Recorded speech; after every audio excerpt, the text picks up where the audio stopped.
Okay, we're gonna start right on time. Okay, good morning.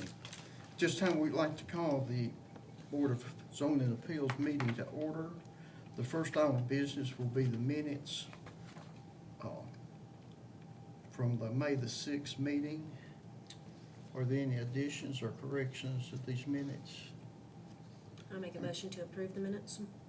Have a motion, do we have a second? Second. All in favor say aye. Aye. Motion carries, okay. We move right into the next item, and this is the changes in compliance with the new state statute. I think that takes effect, what, July the? Yes, so this new law will take effect July 1st. So the main part of this is now the Board of Zoning Appeals has to provide to the party, the applicant, that they can appeal the decision of the board through the courts, and that has to be done in writing. And so with that, what I'm proposing is we go to resolutions. I provided 2 examples in the packet. And then one is for approving, one would be denying. Then you would just do the same procedures, vote on that resolution to approve or deny it. There's a statement on there that they can seek that judicial review and go through there, and then you can just sign that. The other benefit of going to the resolution too is after the meeting, they come over, get a copy or whatever. A lot of them, like if it's a automobile sale, they need the zoning letter and that, so that would just act as that. We could give them right there, and then they'd have that proof it got approved or got denied right after the meeting. So this would pretty well cover. This would anything. cover that. That statement will be on the resolution. Right. Like I Be said, a you record just of it and, yeah. put the date on there, you would sign it, Jerry, and then that covers it, so. Pretty simple fix. Yeah. Start adding Anybody that to have there. any questions or comments on this? Sean, could you repeat that first part of what you said, your first sentence? So what it is it's changed where we have to notify the applicant that the board's decision can be appealed through the courts. And so it has to be done in writing. And so we're just gonna put it into a resolution form with that statement on there, that can be done. And It'll and be- the state law is very odd in that, is that we have to provide that in writing regardless if it's approved or denied. Right, yeah. Why you'd want to appeal on approval, I don't know, but Yeah. we It need to just be a tell them they have record, that I guess. option, so. Why does one of them reference a special exception and one of them reference? It was just examples. Just examples, oh. Yeah, because got it. special exceptions and variances are gonna be the two Oh, I that see the what you- board's I- gonna hear, so I see. I just kinda did one of each on there, so. Right, I see what you mean. Yeah, and one was to approve the special exception, the other was to deny it, saying it didn't meet. So you just have what a approval one would look like and what one denying that request would look like. And will we do this the day Yeah, that? it'd be done, and like I said, the procedure would be the same. You'd vote on it, then Jerry would just sign this, and then we'd give it to them so that they have that in writing. It's just really good record keeping. I Yeah, think. yeah, it does a record keeping, and like I said, it kind of eases having to do an additional letter for these approvals too, for some of the So applicants. procedurally, will It'll be we have? exactly the same, yeah. Yeah, You'll just so- vote on the project and go through the And hearing. then Jerry will have either he'll have one of each. He'll Yeah. have an approve and a deny, Yeah. and whichever one we do, he'll sign, Yeah. and then they And get then that, and it's it's out. all Yeah. done in one fell swoop. Yeah, so it's not I adding got too it. much, it's just, I felt this is the cleanest way to take care of that new requirement and make it a lot easier. The other thing that changed is some of the training, so it's gotta be 4 hours annually, now has to include, property rights and something else, I don't remember what that is off the top of my head. So we'll make sure we intermix those for trainings when we go through. Okay, So, thank you. Do we need a motion to approve this resolution, or? it wouldn't hurt just to have the motion that we're Okay. gonna start doing it, That the would keep resolution, us- yeah. Make a motion to approve it, resolution? Have a motion, we have a second. Second. Okay, any discussion? Call for the vote, all in favor say aye. Aye. Motion carries, okay. Thank you, Sean, for that. Do we have, anything else to come before the board? So the next meeting, is everybody gonna be around? That's gonna be the 4th of July week, so I know a lot of people travel out. If not, we can look at changing that date, maybe up and back a week. Let's see. if we're not. You may not have anything coming up. Yeah, we don't have any applications at this point, but that could change at any time, so Yeah. I That don't, would be I don't know if July. we're gonna have a meeting or not, but. That'd be July 1st. Is it the first? I believe so. First or second, one of those. The first Tuesday of July. So July 1st. Yep, July first. Okay. You'll just play it by I don't ear have a right clue. now and see what happens, or I mean, I'll be here that week, you will be. so. The majority will, we can play it by ear if we have something. If I'm not, I'll Switch send it, we Dan. can, but- There you go. Y'all got it going on, that's great. I think I'll be here. Okay, I think I'll be. And like I said, we don't have any applications at this point, but there's still time to get one, so. Let's see. Check it out, Jim. I don't think I've got on July 4th, it says Independence Day, so. So you're all clear, okay, that's great. Do you have anything else come before the Board of Zoning Appeals? Need a motion to adjourn. So moved. Have a motion and a second by Jim. Oh, we are adjourned. Okay, thank y'all for being here. At this time, we'll move right into the planning commission meeting. Yeah, well, it's good to see you, fellas. Good to see Jim. Good to see Jerry. Right. But I want you Keep to look walking. it over too. Yep. I've kinda slacked off. It was a little I gotta get back. confusing, 'cause the I motion know was it. to deny. I've been Yeah. painting Yeah. inside the house, so I can't We, do we, it. we tried, I hope we got it cleared up a little We better got in there, a so. packet. Anybody need a packet, anything? You know what I'm saying? It is, that's just the minutes. Okay. Okay, Carol, we got this and we got this. You have a full packet? Yeah. Mhm.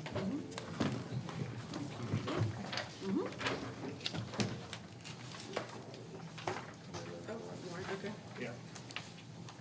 Jason, you need a packet? No, boom, you got me one. Okay. Good morning. Okay. All right.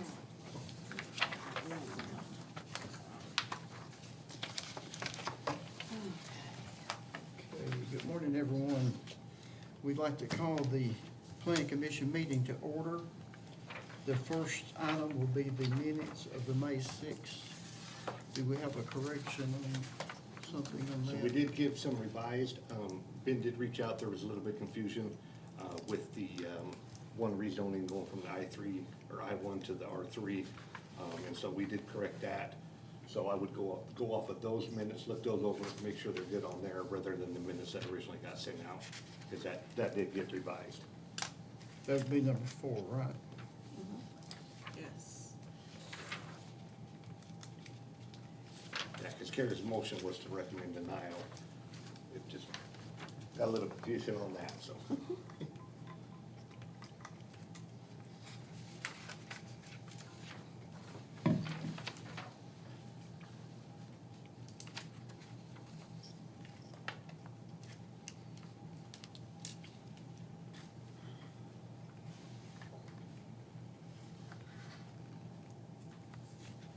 Now, the motion, well, I'm reading up.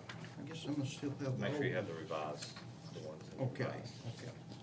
because that was what was. So that's only worded, the motion was to deny instead of approve, correct?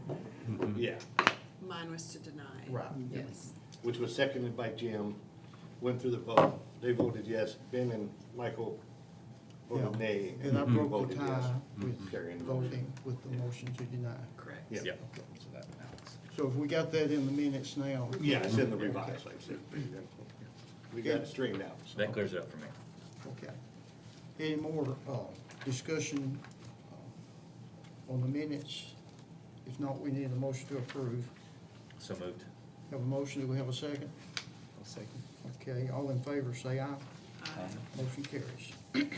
Okay, we'll move right into, you wanna do the state statutes first, I guess? Yep, Okay. so this just passed, this will take effect July 1st. This is in Bill 1379. I gave everybody a copy of this. So now they are classifying a family child care home as a residence, so we have to allow up to 7 kids at those residences, and we cannot classify it as anything else. We have to allow it in all residential districts. Currently, we have child care home, I believe is the term. up to 7 kids as a special exception in R2 and most of the other residential districts, but this will include the R1. So, I'm working on amendment, we'll need to get that in and get that changed, but they are now classified as a residence, so we have to allow it, just like some of the others. Will the state, will they pretty much be in total control of the rules on that now? So, this is where it comes, right? So as a city, we don't have inherited rights to prohibit or regulate development, with the exception of zoning. Zoning is the one exception to that rule that we get. You can hire, you can regulate the bulk district requirements, height, setbacks, yard, all the stuff that comes in with that. Then they do these preemptions like this, where they're saying, okay, this is a state issue, we need more childcare facilities.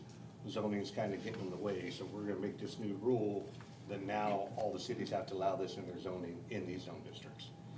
They've done that with a lot of stuff, group homes, we have to allow group homes up to 8 people, that one passed in 1978. The manufactured homes, agricultural uses before 1998, we have to allow. There's stuff with cell phone wireless towers, there's a bunch of different ones that come in there on that. So there's been a bunch in the past, there was a bunch others proposed. This one is the only one that got past this last legislative section. There's a few that are in recess, so they'll come back up again next year. I don't know how those are gonna go, but this one just came in, gonna be in effect July 1st, so we will now have to allow them as a permitted use. And we can't treat it them differently than we would any other standard house. Sean, how will that affect, like a subdivision, it has subdivision regulations, will, if they are regulated for residential only? So anything with that would have to be enforced by, if there's an HOA or through the deed restrictions of the neighbors or anything, we can't enforce any deed restrictions, because the deed restriction is a contract, because it's part of that deed, so it'll be part of a contract which we are not party of. So if somebody came and presented a request, although they were regulations against it, we would still We be would have to forced to approve Then it? this is, we have to allow it as a permitted use, so there's no request, there's no special exception, there's nothing, we have to. It would allow not come before this board. Correct. No, it would not have to come before this board. Before it did, now that this has taken effect, it no longer, well, we'd have to go in front of BZA, not this board, but it no longer have to go in front for the special exception. But you're positive there's nothing in this? I was thinking, I read something about regulations, or maybe I didn't. So, no, we can't enforce regulation. Like I said, if it's deed restrictions, anybody tied to that would have to take whatever procedures to enforce those. We can't enforce any of that. But if somebody had 10 children in a facility, then that would be over. Then, yeah, that starts getting into a daycare facility and they'll fall under that classification, so we can put. So it's up to 7, 5 to 7, and then you can have 3 additional if they're related, I think, for maximum, whatever that. But the state has pretty stiff rules as far as playground, parking, fencing, and Yeah, protection. yeah, and so the building codes and the state fire marshal will still be involved on that side and going through and checking So all they that. can't just pop This is- up anywhere. Yeah, this just is for the zoning side, so. Okay. So you want to have any more comments or questions on this?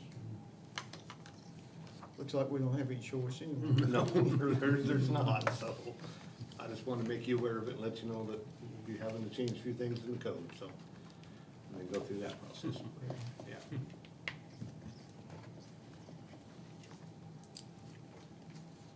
Okay, if there's nothing else on that, we'll move into the revised sign code and the possible meeting, combined meeting. So what it is we have to be, our sign code has to be, where we're treating every sign the same. Now the terms are stated. But we can regulate time, place, and manner. We can't regulate content, verbiage, colors, those type of things. And so I've been working on a draft. I put it out. We've got some public comment. With it, since the sign code is part of the zoning code, the normal process would be come to you guys, present it, make whatever changes if there are any, go to the board.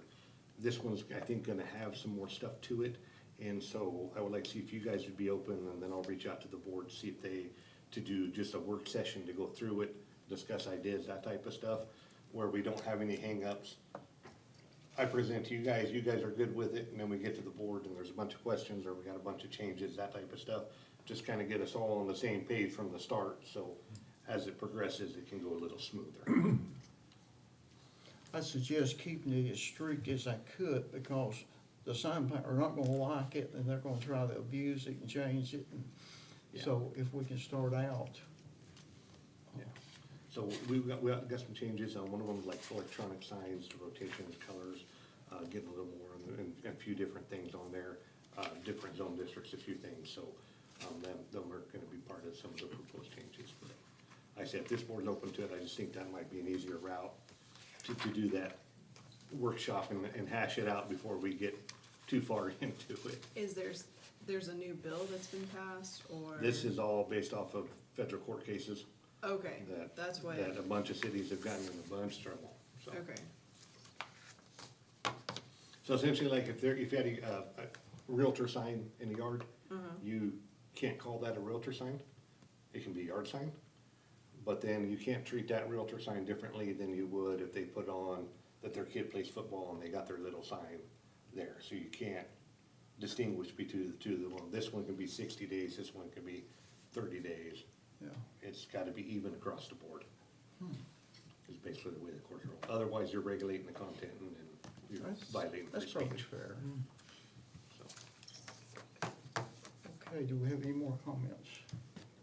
I was wondering if Sean could give us an update on the nuance of like the single-family, manufactured home drama, just like what from your perspective on the, from the building and zoning side, like how does that read? So that passed, that's preempted in the state did in 1980. So a manufactured home for the state of Tennessee, okay, and this is where there's always a lot of confusion because building code reads a little differently. Federal law, the definition for a double wide for the state of Tennessee reads the same as the federal definition does. So double wide has to be allowed. That bill passed in 1980, it has to be allowed. Anywhere we allow residence, so residential zoning, we have to allow a manufactured home. We can prohibit mobile homes, which is anything pre-1976, or any single wides. So we have those limited to R4 is the only district that those can be permitted in. So with those, again, it's just like this child care facility, we have to allow it, there's no choice. State's very clear on that. The city of Nashville was sued over it. There's been a few others, so it's something we have to allow. it was brought up in the legislature, I'm pretty sure, by the Meadows Homes back in the 80s when it passed. That's sort of who was the big proponent of it getting passed years ago. I spoke with MTAS just to talk about, what the state requires, when it happened, and so the MTAS attorney had it happen in her neighborhood about 10 years ago in West Knoxville, and they couldn't do anything either. I mean, that's the neighborhood I live in, so I was questioning, for sure. Is there anything that says it have to be on a permanent foundation or anything like that? or- Yeah, so the double wide is gonna be placed on a Yeah, foundation. I think you have And to that's have where a lot of rules that on- distinction between the double wide and a manufactured home and a mobile home, single wide unit or pre-1976, because most of those aren't set on a more permanent foundation, like in a park type setting where it could be easily moved. You got your blocks going up for supports, but it's not in a true foundation.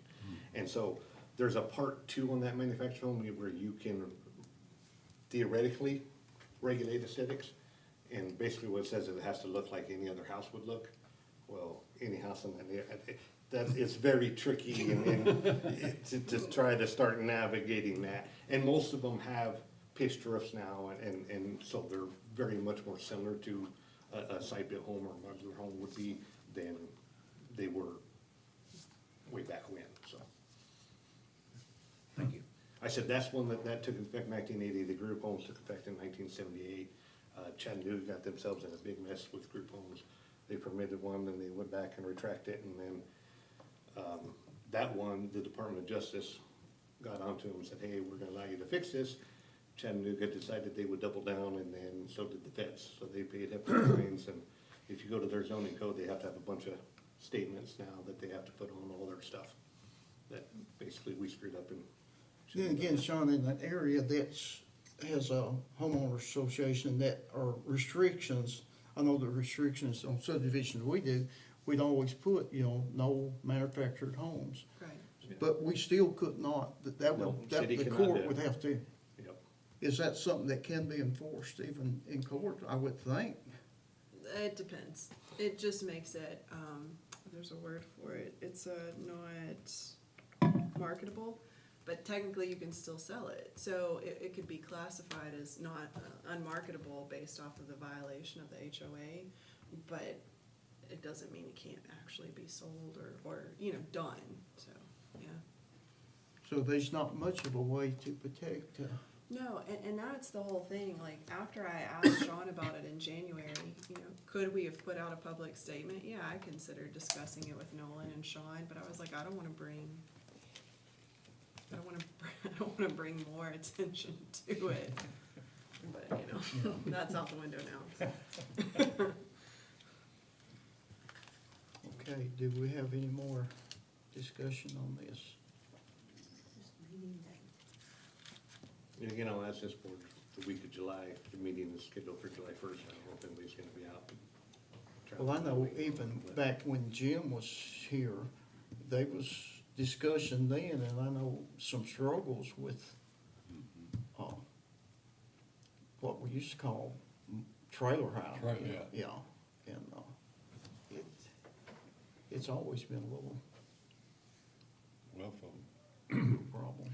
lots of times I bluffed on it, now you can't put it there, you can put it down on Bluff Street or something, where it's zoned for something like that, but. Right. And I got away with it for a long time until I retired. Passed it on somebody else.